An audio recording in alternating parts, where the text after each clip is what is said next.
Okay guys, this is my setup. I've got a couple of buckets, one of them with a spout, and then this is my extractor. It's probably the cheaper extractor. It's got two frames. You can only put two frames in. It's plastic. It's probably one of the cheaper ones. It's hand crank. It was still, I think, $250, I think. And then I've got 5 frames in here of honey. And we're going to extract them today. Seem to remember there was at least one bee still in here yesterday, so maybe she escaped, maybe she died, I don't know, maybe she's still in there, she's gonna get me. So this is my process, so I'll zoom in for each step of the process that I use. I bought this at Canadian Tire. It was, I think it was about $35, but it extends and it goes over the top of a basket, or a bucket I mean, and this holds the weight of the comb or the wax cappings quite nicely. It doesn't collapse, so that's good. I use that. I'm going to put that on top of this bucket, and then we're going to cut off the cappings and put it into the extractor.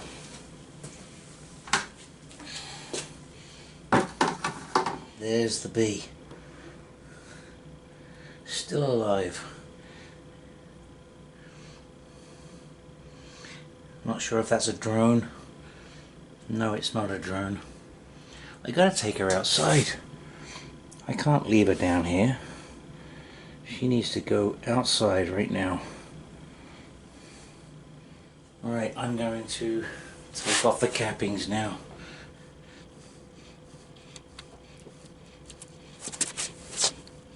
I can see the benefit of having a longer knife. Might have to get myself one.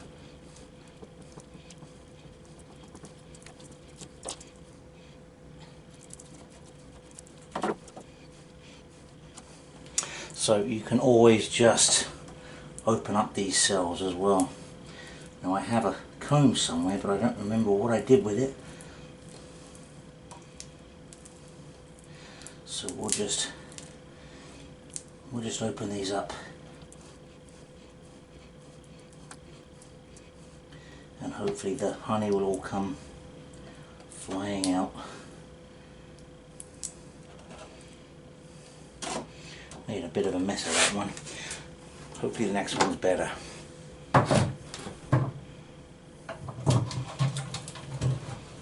The next frame,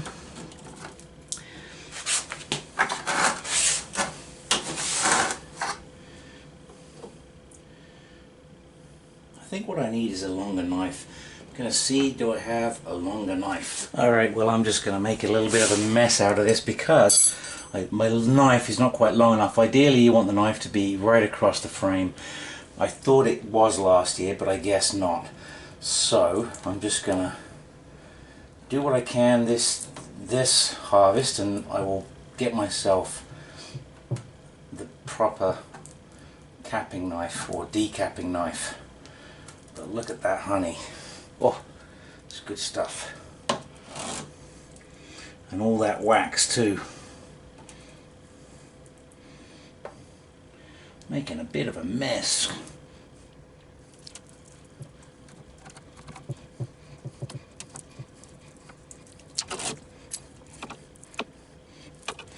You can literally just scrape off the cappings like this to open them up so the honey can come out.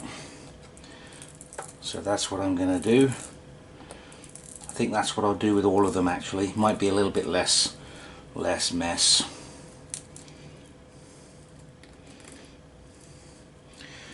Alright.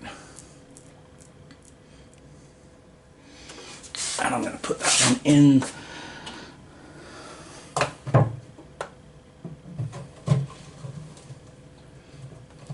Okay, so you can see there's 2 frames in the extractor. So I've got the valve at the bottom closed. I'm going to close the lid, and I'm going to turn them real slow because they'll be out of balance. So just turn them slow, otherwise the bucket will go all over the place.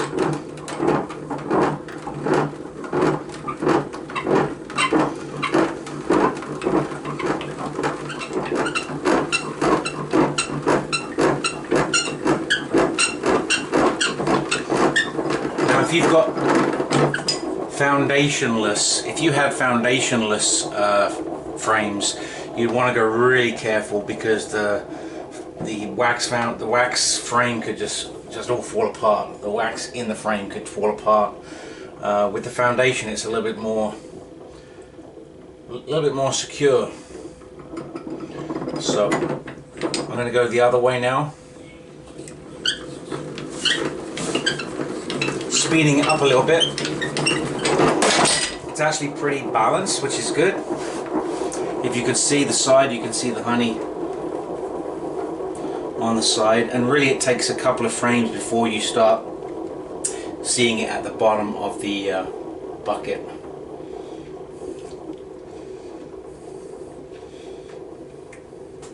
Honey on the floor here. So good. It's actually quite thick. So I think if I test the moisture content, I think the moisture content is quite low.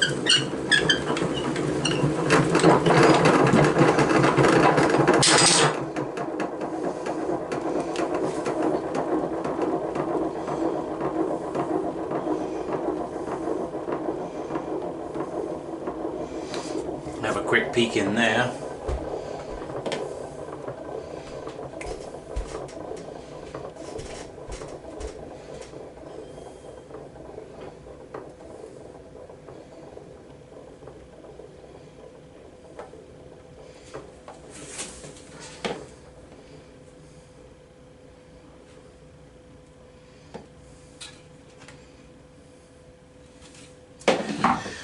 And we can lift the frame just to take a look, see what we think.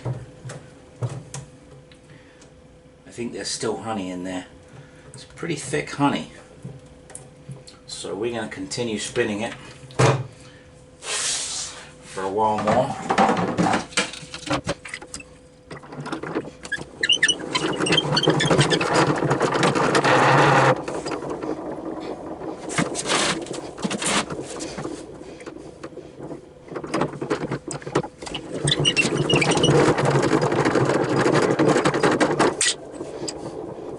Take the frames out, give you a little bit of a close-up look at the frames to show you that the honey has basically all come out.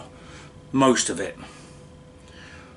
The girls will clean that up and then start to refill it when I put it back in. So I think what I'm going to actually just do is scratch the surface. I should have got one of those combs, and I thought I had one, but I can't find it. This is just another option. Open up the cells so the comb isn't completely destroyed. The girls will take no time at all fixing this up and refilling with honey, as long as there's a flow on, that is.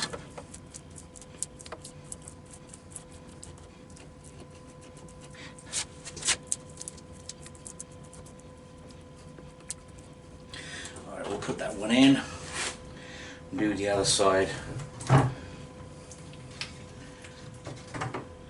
It's kind of dark, very dark this side. Maybe I'll try the knife. I did find it a lot easier last year with the knife, and I'm not sure if I had a longer knife.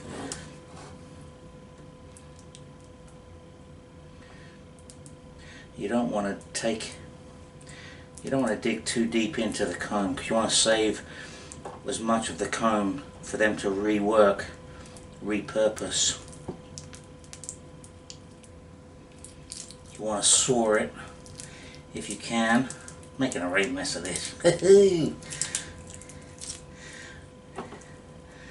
I guess it's all down to the frame. Each individual frame, you want them to build it out beyond the wood. So you're just taking away the surface like that. Because if the frame is capped below the surface of this frame, it's hard to cut it. That's okay, we'll get it. Sure is messy. It's a messy job, that's for sure. I forgot how messy it was. I did this last year with one hive. Okay, let's put that in.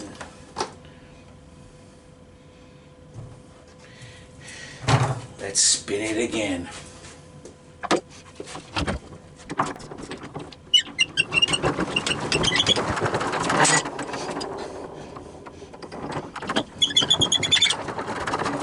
Those of you guys with electric extractors, I envy you now.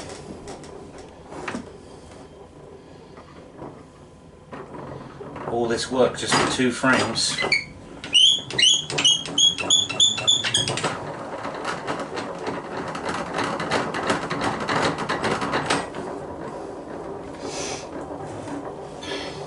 We've probably got about an inch of honey at the bottom of this now. We'll spin it the other way now.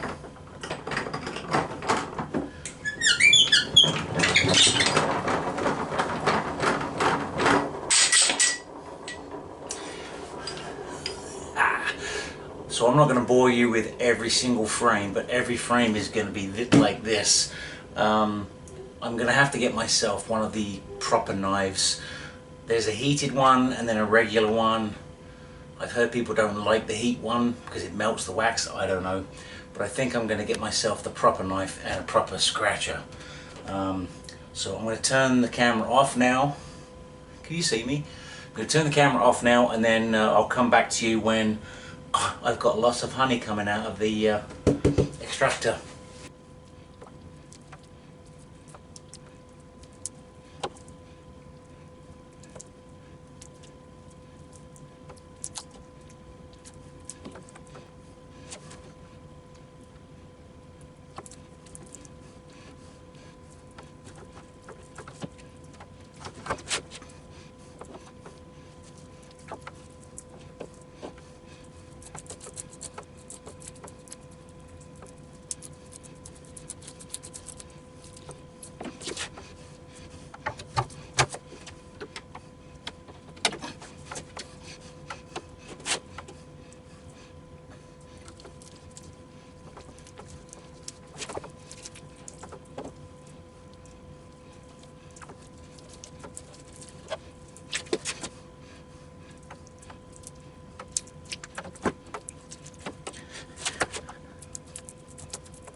Now this is the first time I've used this strainer.